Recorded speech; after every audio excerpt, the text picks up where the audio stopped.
EMR shopping mall మన హైత్ నగర్ లో భాగ్యలతా కమాన్ పక్కన ఫిబ్రవరి 29న ప్రముఖ సినీ తారలచే గొప్ప ప్రారంభం.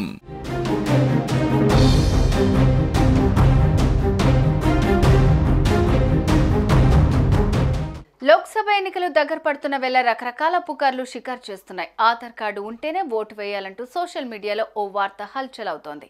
దీంతో కేంద్ర ఎన్నికల సంఘం క్లారిటీ ఇచ్చింది. ఆధార్ కార్డు లేకపోయినా ఓటు వేయొచ్చని స్పష్టం చేసింది.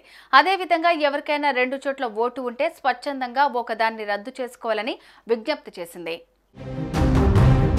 ఓటర్లకు ఆధార్ తప్పనిసరి కాదని కేంద్ర ఎన్నికల సంఘం స్పష్టం చేసింది. ఆధార్ లేకపోయినా ఓటు వేయొచ్చని తేల్చి చెప్పింది.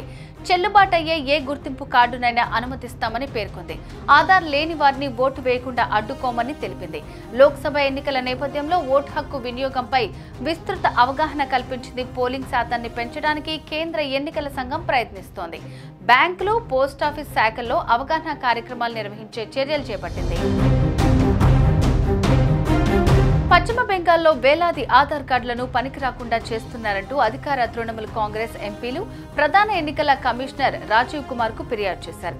ఈ నేపథ్యంలో ఈసీ ప్రకటన చేసింది. ఆధార్ కార్డు లేని వారిని ఓటు వేయకుండా అడ్డుకోబోమని తృణమూల్ కాంగ్రెస్ బృందానికి ఈసీ స్పష్టం చేసింది.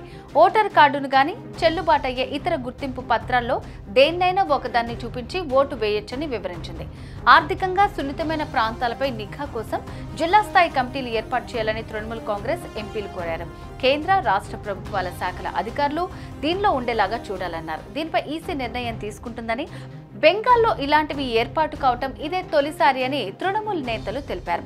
2021 అసెంబ్లీ ఎన్నికల సమయంలో ప్రజల్ని భయభ్రాంతుల్ని చేసేలాగా కేంద్ర బలగాలు వ్యవహరించాయని, ఈసారి అలాంటివి జరగకుండా చూడాలని పార్టీ తరపున ఈసీని కోరినట్లు చెప్పారు. ఈ క్రమంలోనే ఆధార్ కార్డుపై కూడా ఈసీ స్పష్టమైన ఆదేశాలు జారీ చేసింది.